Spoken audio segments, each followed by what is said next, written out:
అమెరికాలోని వాషింగ్టన్ను కార్చిచ్చు వణికిస్తోంది. స్పోకెన్ సమీపంలో చెలరేగిన భారీ అగ్ని ప్రమాదం వేగంగా విస్తరిస్తూ ప్రజలను భయాందోళనకు గురిచేస్తోంది.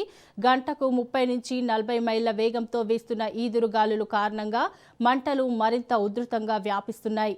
వందలాది ఇళ్లు అగ్నికి ఆహుతి కాగా పలు ఇళ్లు ప్రమాదంలో ఉన్నట్లు అధికారులు తెలిపారు.